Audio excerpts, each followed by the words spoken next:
بسم الله الرحمن الرحیم. ستاسو دینی مسائل او د هغې حل سره زیم ابو احمد. عزتمندو، ستاسو سوالات د قربانۍ متعلق چې کوم میلاو شوي دي هغه زه مفتي صاحب ته وړاندې کوم. جواب دپاره حاضر خدمت دی حضرت علامه مولانا مفتي محمد طاهر سلمه الله تعالی. مفتي صاحب دا یو تپوس کاشف به یې کړی دی شګی پنجپیر نه. هغه وایي چې یو غوا ده، د هغې څلور تی دي. پرې څلور تیو کې درې اوچ دي او یو لوند دی، یعنې یو کې پی دي. نو آیا په داسې څارویو قرباني کول جایز دی او که نه؟ لږ وضاحت پکار دی. بسم الله الرحمن الرحیم. څاروی چې هغه غوا ده او د هغې څلور تیونو کې درې تی خراب دي، نو په هغې باندې قرباني جایز نه ده. البته چې د کوم څاروي ته د سر نه اډوي نه، په هغه باندې هم قرباني جایز نه ده.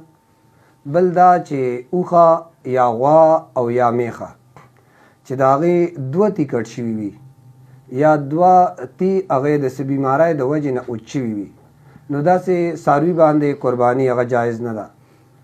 غټ څاروی چې کوم دی، مثال هغه اوښه ده یا غوا ده یا میخه ده، نو که هغې په څلورو تیانو کې که چېرته درې تی هغه ټیک ټاک تی، صرف یو تی هغه خراب دی، نو دا چونکې عیب قلیل دی، دې صورت کې په دې باندې قرباني کېږي په دغه څاروي.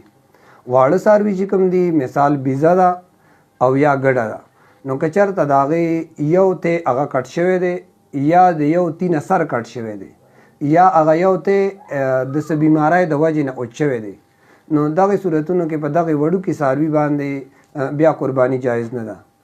البته که چېرې یو څاروی داسې چې د هغې تیا تو کې کله فای وي او کله نه وي، نو داسې څاروي باندې قرباني جایز ده. باقي کوم ملګري تپوس کړی دی چې غوا درې تی خراب دي، صرف یو سم دی، دغه څاروي باندې قرباني جایز نه ده. ډېر مهرباني، جزاک الله خیر. عزتمندو، د قربانۍ متعلق که ستاسو ذهن کې څه مسئلې څه سوال وي، نو زموږ د سکرین باندې واتساپ نمبر چلیږي، تاسو بلا تاخیر موږ ته رالیکلی شئ. انشاءالله مفتي صاحب به د هغې تفصیلي جواب درکوي. انشاءالله سبا بل پروګرام سره تاسو ته حاضر خدمت کیږو. تر هغې په تاسو نجات غواړو. فی امان الله.